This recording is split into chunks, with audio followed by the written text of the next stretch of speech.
वेतनासाठी ST कामगारांचे आत्मक्लेश आंदोलन. Corona या संसर्गजन्य आजाराचा सर्वात मोठा फटका एसटी महामंडळाला बसला आहे.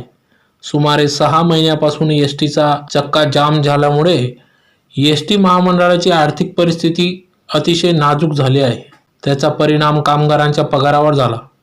सुमारे 2-2 महिने वेतन येत नसल्यामुळे कामगारांची व त्यांच्या कुटुंबियांवर उपासमारीची वेळ येत आहे. जीवन कसे जगावे हा एसटी कामगारांपुढे जटिल प्रश्न येऊन ठेपलेला आहे.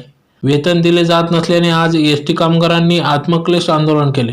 कोविड-19 या महामारीत एसटी महामंडळाने परराज्यात विद्यार्थी यांना तेथून सुरक्षित आणून त्यांच्या घरापर्यंत सोडले. परप्रांतीय मजुरांना त्यांच्या गावी पोहोचविले. कोरोनावासियांना गणपती उत्सव मध्ये देखील त्यांच्या गावी पोहोचत केले. माल वाहतूक सेवा कामगिरी करीत असताना चालक वाहक यांनी स्वतःचा जीव धोक्यात घालून जीवावर उदार होऊन कामगिरी बजावली आहे. तसेच लॉकडाऊन नंतर देखील सप्टेंबर महिन्यापासून सुरू झालेली एसटी सेवा कामगार कर्मचारी बजावत असताना त्यांचा वेतनाचा तिढा अद्यापपर्यंत सुटलेला नाही.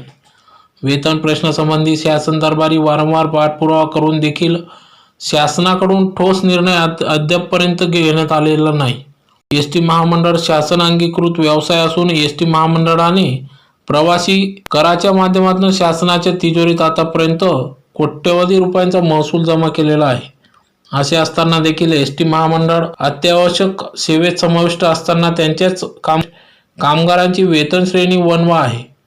कोविड-19 महामारीत कोणत्याही प्रकारच्या महामंडळाच्या कामगारांचा वेतन संबंधी प्रश्न उपस्थित झाला नाही. तेव्हा एसटी कामगारांच्या वेतनासंबंधी शासनाने ठोस निर्णय घेऊन महामंडळाला आर्थिक सहाय्य करावे करणे क्रमप्राप्त आहे.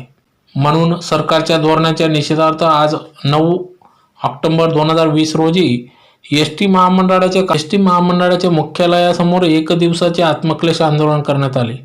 सदर आत्मक्लेश आंदोलन कामगार संघटनेचे अध्यक्ष दीपक पांडव, संतोष वाडिले, दिलीप राजपूत, पोपट चौधरी, एल.आर. राव, आर.के. महाजन, दीपक जगताप, के.आर. बडगुजर आदी सर्व संघटनेचे पदाधिकारी, महिला पुरुष वर्ग उपस्थित होते.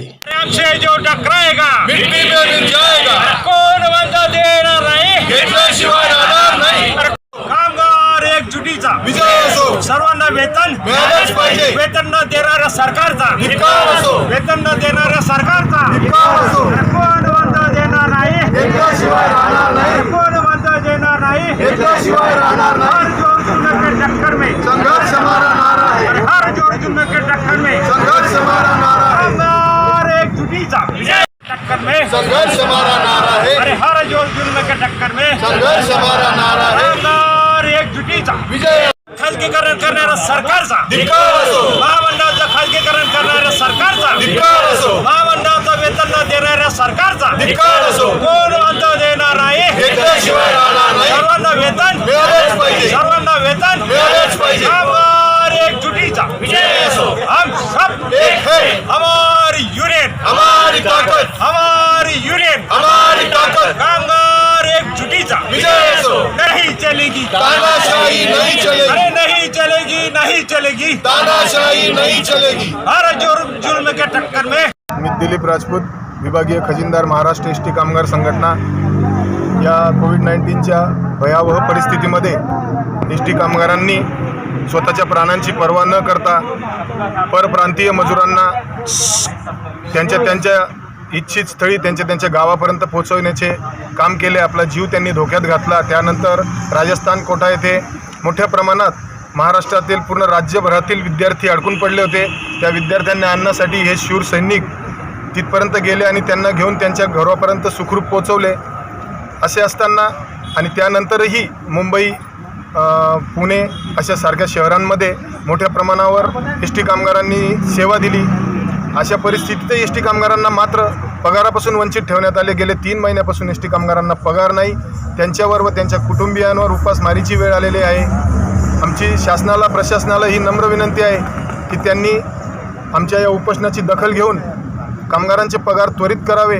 अन्यथा संघटनेच्या वतीने आंदोलन टप्प्याटप्प्याने अधिक तीव्र करण्यात येईल.